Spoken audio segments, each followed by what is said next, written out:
We told you about it first. Now we bring you more on the big new defense pact between Saudi Arabia and Pakistan. You would do well to call it the new Cold War alliance. First, the numbers. On Tuesday, Saudi Arabia and Pakistan signed a joint defense pact. It says an attack on one will be seen as an attack on the other. And this is a big thing because it opens up Saudi Arabia's highly protected defense market to foreign players. No more will Riyadh insist on sole sourcing from the U.S. It can now buy from Pakistan, like missile systems, for example. They also plan to build a joint air defense network. It will link up with Saudi Arabia's existing network. Apparently, it will also use satellites and interceptors. But the big question, and we'll come back to it, is on the nuclear hedge. What does it cover? Does it include Pakistan's nukes? A senior Saudi official stopped short of specifics. All he said is that the pact covers all necessary defensive and military means. But crucially, he did not say it does not cover nuclear weapons. So Islamabad has extended its nuclear umbrella over Riyadh. Technically, it's not a treaty, so no nuke sharing or co-location of forces. But the threat is the same. If Pakistan says it will strike, then Saudi Arabia will be covered too. So no country will dare attack either nation. That's how nuclear deterrence works. Pakistan has more than enough missiles to saturate Saudi defenses and overwhelm any regional foe. So technically, this is Pakistan's nuclear umbrella over the Saudis.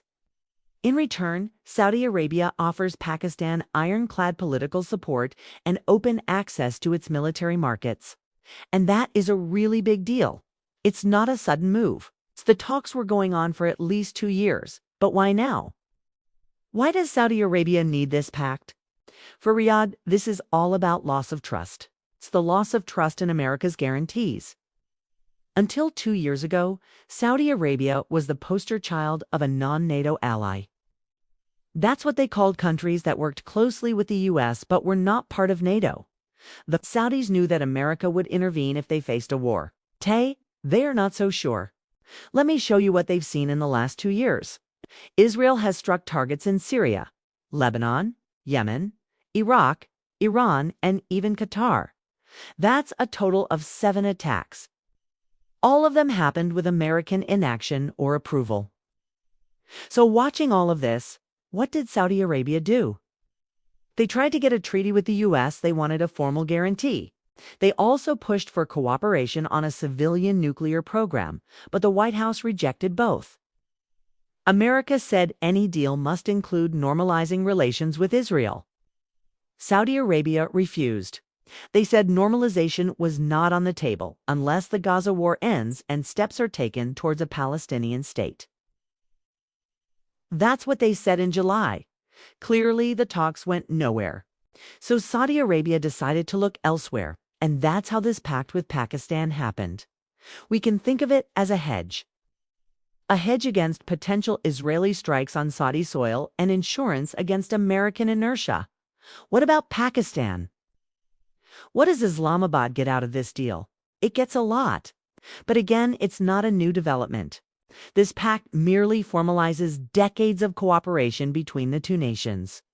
In 1998, when Pakistan tested nuclear weapons, the U.S. slapped sanctions on Islamabad. The Pakistani economy was already bleeding, and the sanctions pushed it off the edge. That's when Saudi money bailed them out. Riyadh provided oil on deferred payments and also quietly forgave much of the debt.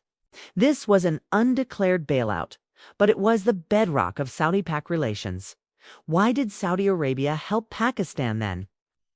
Because Pakistan offered something that Riyadh desperately needed: legitimacy.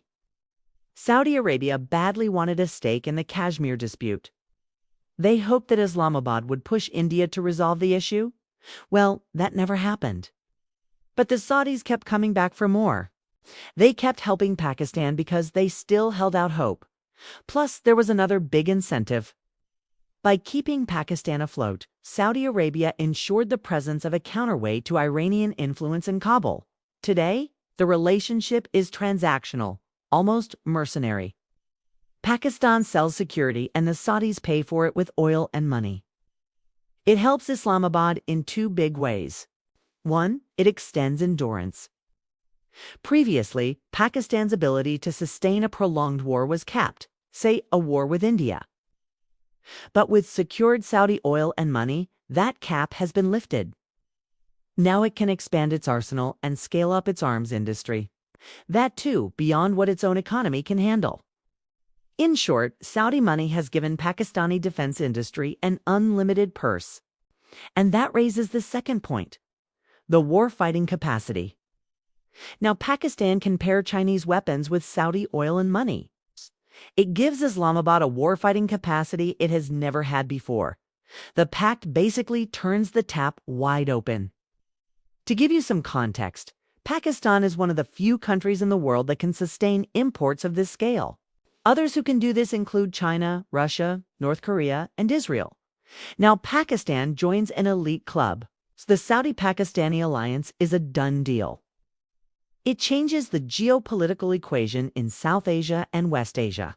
There are new uncertainties that will define India-Pakistan relations in the times to come. To stay up to speed with the latest news, download the app and stay updated with the latest news.